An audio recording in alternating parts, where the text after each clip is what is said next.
Bismillah ar-Rahman ar-Rahim. Welcome to this program, to a new episode under the title of Classroom Management. Remember that all these things that we are discussing fall under how to make our teachers effective teachers, or how to make learning and teaching effective in the classroom. One of the items that's related to the effectiveness of the classroom is how to manage the classroom. Let's first try to understand what is meant by classroom management. What do you manage? When we talk about managing, what do we manage? Yes? The first and foremost are the students. We have to manage them. Okay, when we talk about management, we talk about managing human beings. Okay, what else do we manage? Time. Time, very good. Resources. And resources. Okay, so 3 elements at least when we talk about classroom management. Managing human beings there, which mainly is the students, managing the time that we use, and managing the resources. Is there anything to add before we explain this? Okay, let's start with the easiest part. What is the easiest part of it to manage from your perspective? Huh? Resources, right? Resources don't speak up, don't complain a lot. Yes.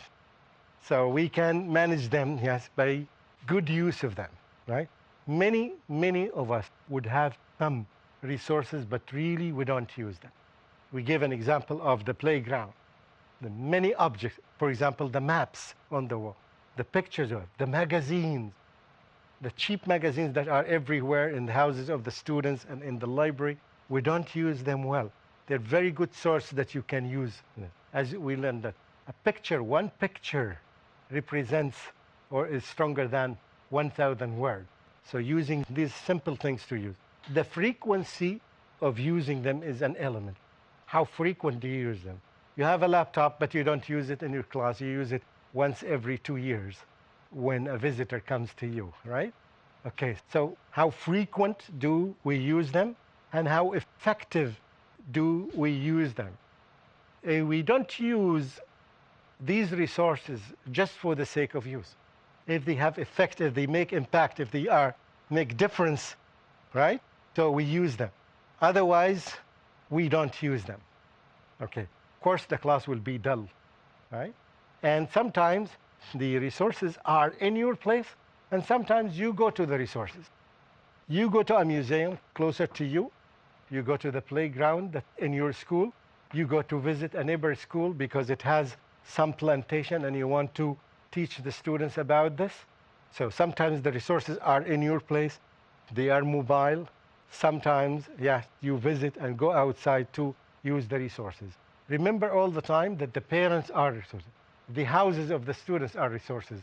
When you ask them who can prepare these materials to make this experiment, who can prepare such a thing to make this exhibition. When we make exhibitions, we ask the student, who can bring national clothes to represent the area or he or she lives in. So the houses of the students even are considered resources. It's not just in your school. Anything about resources. It's the easiest part. Alhamdulillah. Let's go to another one. Do you want to make a comment? Please go ahead. Yeah. We change our minds every minute. Even what the students use in their day-to-day things are resources. Yes, using them day-to-day. Said that Montessori schools depend mainly on games and plays, ready-made plays for them. If you enter a class, all of it resources. All of it. And you enter other classrooms, you find only the teacher and the board, if you find it. In some classes, you don't find even a board to write on. I'm serious. In some classes, there's no board. Some places are so poor that the only one who teaches is the teacher, and there's nothing else with the teacher except his brain. Okay. The second one is how to manage time management.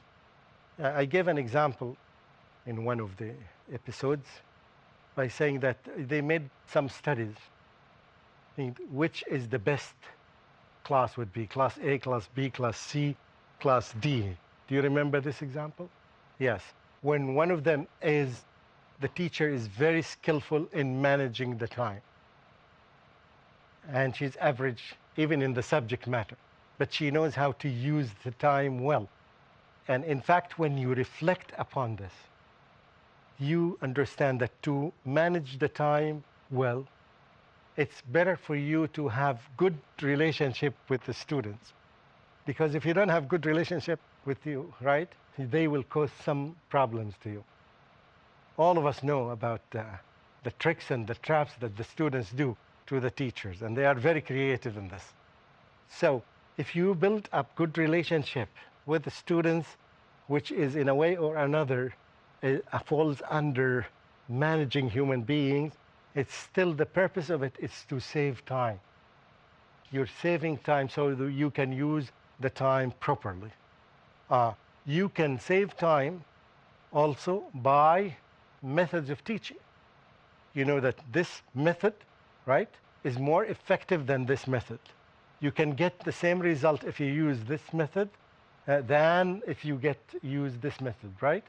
So this method, for example, takes from you 7 minutes, the other one takes from you 12 minutes, so this method is better. We gave very clear example for this. It's about reading, right? Remember the examples of reading? When we said that one student is reading, all students are listening.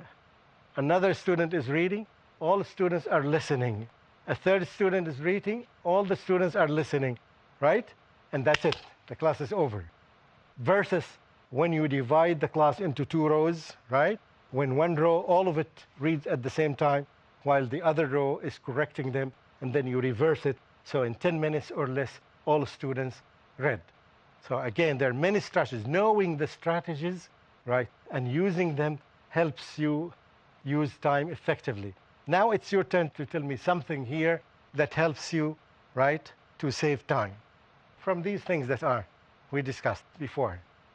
Yeah. Knowing which part of the chapter or the lesson is concept-based, which is skill-based, and which is Yes. knowledge-based. Yes, Because that's- I need not waste my Yeah. time on knowledge-based questions rather than just explain Right. to them, understand. Right. Knowledge does not require from you to spend a lot of time on it. You say it once and that's it. It depends on the memory of the student. But the concepts require more time. Skills sometimes require more time. So you need to know how to invest your time, where to invest it, here or there. What else? Having the prior knowledge of your students will help you save time during a lesson. A good balance between group work and individual work. Yes. Group work and some tasks work very well when you ask the students to work in groups. Knowing the different kind of learners in class will also help you save Yes, time. of course. If you know your students very well, so you know whom to address this question and that question. Effective use of the modern technology like internet, it saves time in research. Effective use of technology. Technology. Definitely. One benefit of technology, it saves you a lot of things. We're just trying to explore everything, okay? Involving the parents for Yeah. coming guest lectures. And Involving parents would save you some time. What else? Yes, Better coordination between the teachers so that the students can form links. wonderful. Teachers coordinate together, work together. Of course, they can benefit from the resources they have, from the ideas that they have. Okay, I think it's a good topic for discussion. We'll take a break and we'll come back, inshallah, to complete it. Assalamu alaikum wa rahmatullahi wa barakatuhu. Hush, little baby, breathing so calm. Bismillah ar-Rahman ar-Rahim. Welcome back after the break. We discussed 2 elements in classroom management. We talked about managing resources and managing time. And now we're left with managing human beings, managing students. What do we mean by managing them? Maintaining the discipline in the classroom. Okay, maintaining the discipline in the classroom so that I manage their behavior and I manage their actions as much as I can so that I can use the time properly. Yes. Okay, what are the difficulties that we find here? To keep the students attentive? Please, you can talk. Yeah, it's not necessarily to wait for me until I ask the question. If I didn't complete the meaning, right, you can complete it. Yes. it also means successfully engaging all different types of students in the class. Okay, if I manage students well, it helps me a lot to engage all of them. By having at least a single teacher's assistant in a class, someone like who could cater to especially the remedial learning part of it, or where children with special abilities, like if someone's like moving around in the class constantly, very hyperactive. So Good. that one person could focus specially on that child who will distract even the others. Okay. If the school has 30 classes, right? And they have 5 teachers, right, to work as assistants, where do you think we can use them? Is it in primary? Is it in KG? Is it in high school? Is it in middle school? What is your idea about this? Now, imagine yourself a principal and you are in this situation. Where would you use them? Of course, depending on their expertise. But where most of the students use them? At primary level. Primary or KG? I think most of KG, them use them in KG, right? KG by Yes. default, they have more than Okay. one teacher. You know that this is a double mistake that they do. Because now they are using 2 people, right, to force the children to behave like adults. 2 crimes in one. 2 crimes in one. This is how I see it. So, yes, I think if I am a principal, and depending on the distribution of the students in the school, if I have some classes for the troublemaking students, this is where I would use them. If my classification is this. I know that grade 12B has more problems than any other class in level 12. So I would use them in this class. So depending on the needs, unless they are not specialized in all these stages. Some sort of this is the technician lab. There's a big difference when the lab has a technician and when the teacher has to do everything to help himself. It's very time consuming. It distracts the teacher. So labs should have them. Libraries, because you can use them in libraries very well. Even they can do the job that you want to do if you train them to. Okay, some comments, yes. Yes, I would like to comment over here is that we are not trying to get them out of that childhood. The reason why we need 2 teachers in KG is because, for example, if I tell them to write something, they may not be in a position to even sharpen a pencil. So we need an assistant to sharpen the pencil. I know. So Why would we sharpen the pen? Why do you use a pencil in kindergarten? when a child begins to This is, again, we want them to behave like adults. Yeah, I want you to understand it. Yes. The whole rationale behind this is that we want them to behave like adults. Yeah, why would they do that? They use things that doesn't need any effort. They can do that. You know that the rationale behind doing these things is to help them grow their fine motor skills. The muscles are not created, right? The children who play in the street, the muscles are created quicker because they play with the sand, with the clay, with everything. In classroom, if the teacher doesn't understand this, by the way, so she is not aware of this. Playing with clay is very important. Before we teach the children, for example, writing, I had a research I presented it in Malaysia about this. For example, is playing with some games that would develop them. For example, making your hand like this. Ask the children to do this. Every period in the beginning of it, you can ask them to do like this. Now I'm moving from right to left, okay? Can you do that? Begin from right to left, do it. Yes? Okay, and in order to help your student do this very well, you give them your back, right? So they would imitate you easily. If you're confronting them, it becomes difficult. Okay, now we're writing from right to left, okay? Now from left to right. Some people are not doing. Quicker, quicker, quicker, quicker, quicker. Slower, slower, slower, slower, quicker, quicker, quicker. Now we are trying to help them to develop these muscles that is needed for this. And you can do different things, other things, okay? You can make like this. And let them move. You can do this in the playground, not in the classroom. Okay, you can teach them, okay. And this is very helpful in Arabic. All the wow and the ra and the ha can be done by this. You're not explaining anything to them. They just let them do that. And after that, even on the board, when you ask them to come to the board, do these things, do these. Don't tell them that this is ha or ba or. You help them a lot to do this. Now, when they have the muscles, you can do. When you come to the board and write them connected, all of them, you start erasing them, they look like letters. They are exactly letters, right? The ra, for example, is quarter of a circle. So if you write a circle, right? Divide it into 4. Erase 3 parts of it. The ra is 1/3 of the circle.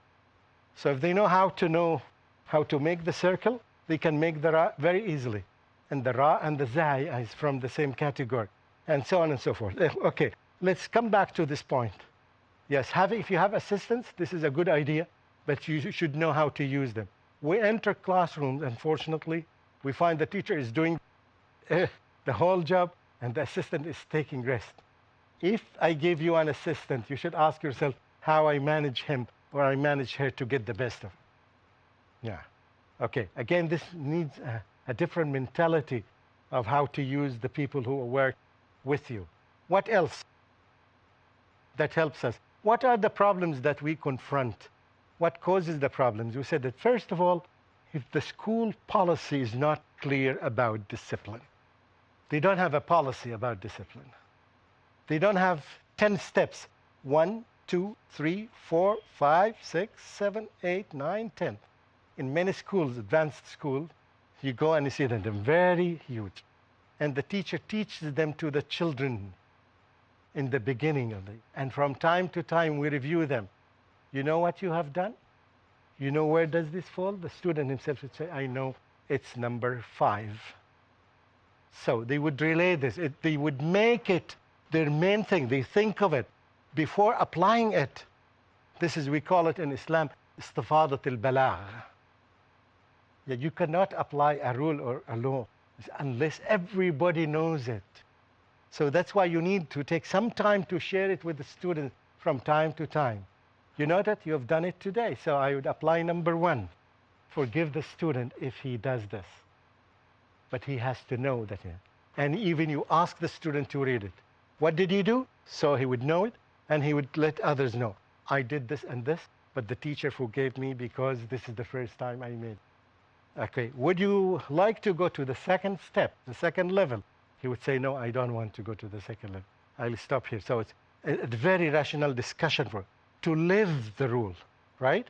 So this is something very important. So the rules, if you don't have rules in your school, you have to have rules in every classroom, and you review them.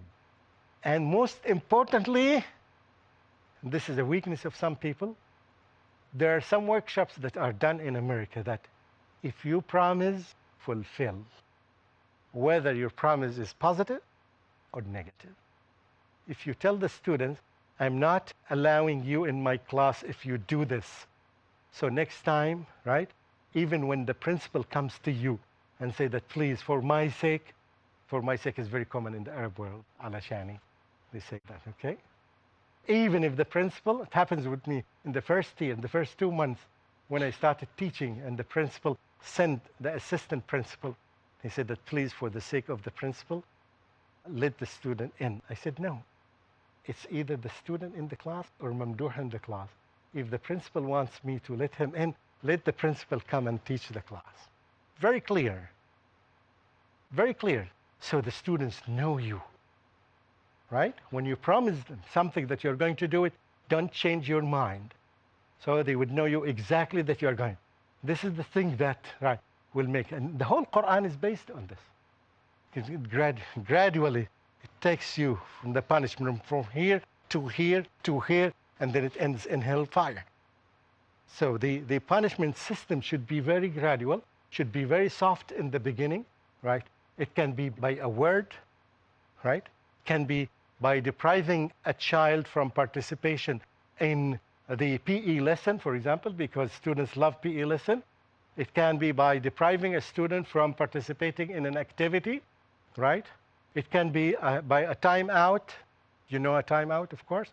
Yes, when you ask a student to sit in a place, right? And they don't recommend this usually in classroom. They recommend it at home, right? So there are many things, and I think you can read something about this. Okay, what else in classroom management? Managing people. Okay, one thing is for naughty students, right? For hyper students, you make them your assistant. Abdurrahman, it doesn't mean that I selected you because you are not yet. But this is one, give them tasks, task after task after task, challenging task. And when you ask students, ask them the toughest questions. So they are unable to answer the tough questions, so they are a little bit, yes, they start changing their behavior. Some of them, they do this, they want to show off. I am better than all of you, I can do this, I am a leader. So you can ask them to do tasks, right? You can ask them sometimes to let them sit beside you. You sit here and you ask him to sit beside you, and you tell him, okay, I want you to mark these points that we have covered. And you continue doing your work. And he is busy doing the act. Yes, you please him from one aspect because he seems a leader in front of you, right? But you are really keeping him away from trouble. So this is one technique that you can use. I used to do this in my class. I didn't have problems with my students. Alhamdulillah, at least the first year I worked in middle school. Yes, what else do you want to say, to comment? Any special situation then you couldn't confront it, you couldn't do it. And again, you have to be not just you, the head of the department, the principal. You should be speaking the same language. Because if you speak different languages, it's not going to work. They're going to use the influence of their fathers or the pressure on the principal. You should speak the same language in the school. Yes. Sheikh, I really liked what you said, that stick by rules, and you gave the example that either the principal teaches, either the child comes in or Mamdooh stays in. But many a times, what if the principal, he does not cooperate with you and he tries... It's not cooperating? If the principal, yeah, he does not make cooperate a revolution against the principal, or leave, okay, or leave the school. like the one in Egypt. If the principal does not understand these things, remember in the first day here we had principals. And intentionally, yes, I wanted the principals to come before you. So to give them background, we have to speak the same language. That would go for any post, whether it's a supervisor or a principal, anyone. Yes, anyone in the line manager, yes. All of them should speak the same language, because if any one of them violates, it breaks, it falls. Okay, I know it's an interesting topic, and if we need another episode, we can use another episode. But now the time is over. Wassalamu alaikum wa rahmatullahi wa barakatuh. Little baby, pure and small, he created you, he created us all. Hush, little baby, don't you fear, we're never alone when Allah's so near. Hush, little baby, breathing so calm, he'll protect us all and keep us from harm. Hush, little baby.